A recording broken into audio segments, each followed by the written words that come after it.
Young people always say to me, "The Bible's so boring." So boring.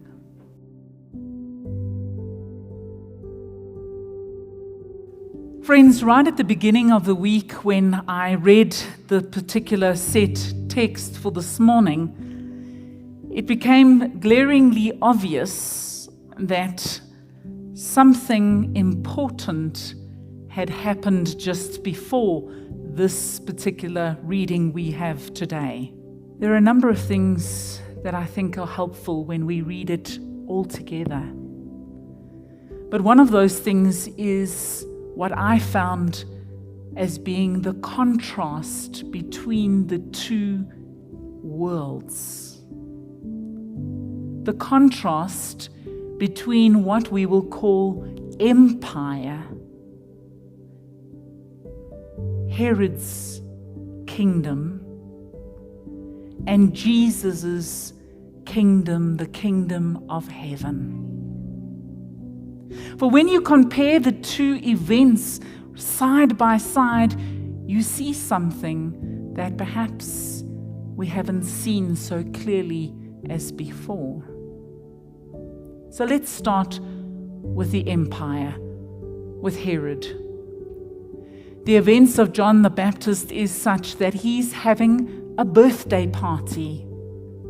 You can imagine that scene of Herod's birthday party.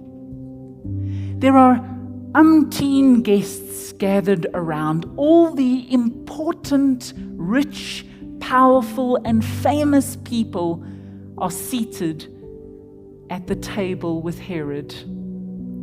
And this particular birthday feast would have gone on for days and days, being accommodated in the kingdom. And with that would have come all sorts of things. We hear about some entertainment that is happening there. Young girls dancing, making her father pleased and the other guests pleased.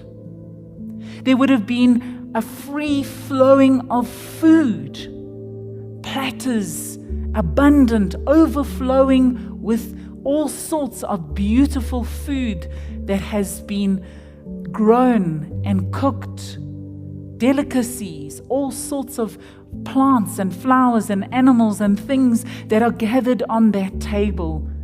And each time one becomes low, it is replenished with another. There's just this abundance of food over and over, and all the guests are laying around, their tummies full. They've undone the top button because they couldn't possibly eat anything more. And let's not even talk about the alcohol.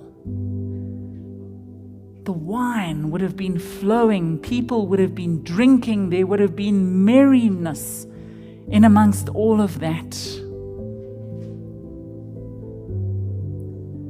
Then we have Jesus, who finds himself in a boat, who is met with crowds.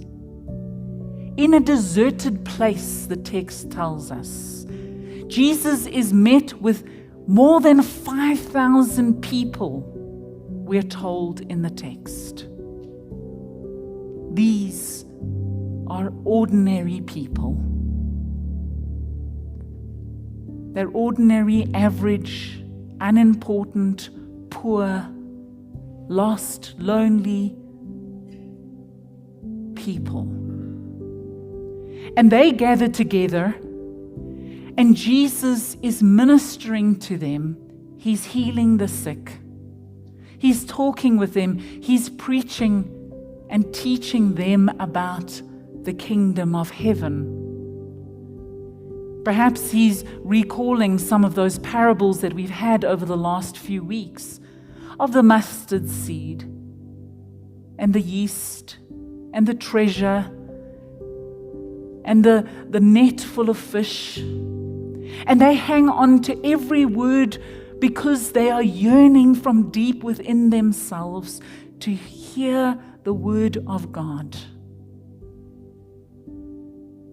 And it's getting late now.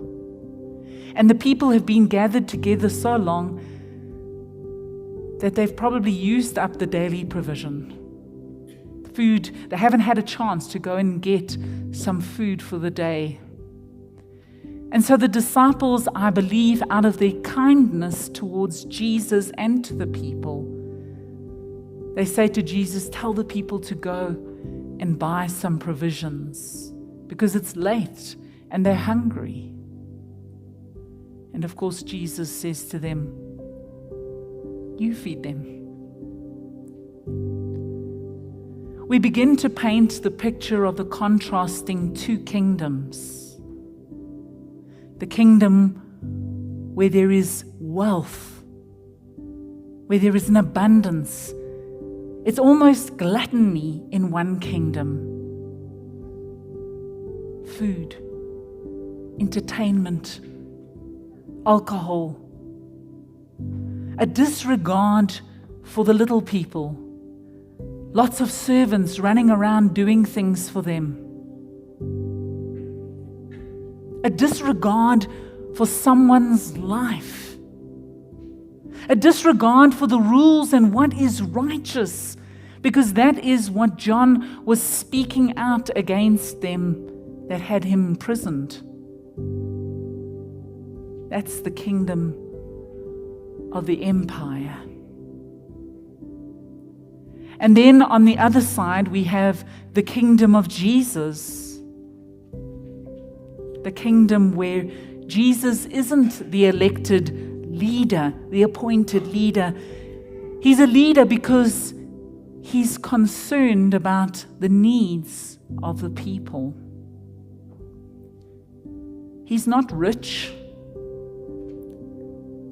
but he values each life and each person, and he serves them. Jesus has power, but he chooses not to abuse that power, but he chooses to lift up the people that come to him. They're in a desert place, open to the elements, vulnerable.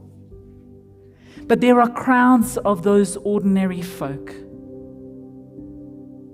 And Jesus believes in righteousness and the value of each person.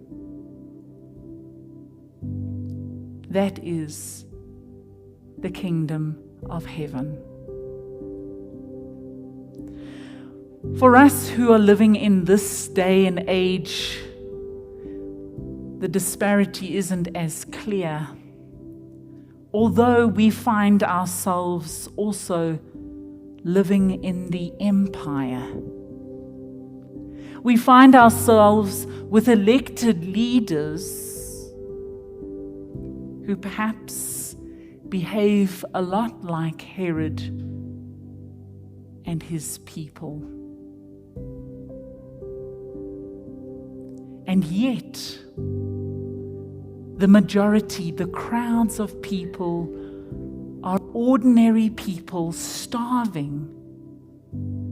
Not only physically starving, being deprived of resources, of a functioning government, but also starving for something that is real and has depth to it. We find ourselves in the same contrast between the same things. And yet there is a temptation in us that we would leave it to Jesus to sort out, to feed the hungry, to meet their needs, to do the miracles. We too are tempted to be like the disciples and say, Jesus, where are you? Why don't you tell the people to go away? And it is those haunting words of Jesus that need to come back to us when Jesus says to them, you are to feed them. You give them something to eat. a renewed call for us to push back the empire and to bring the dawn of God's kingdom here on earth.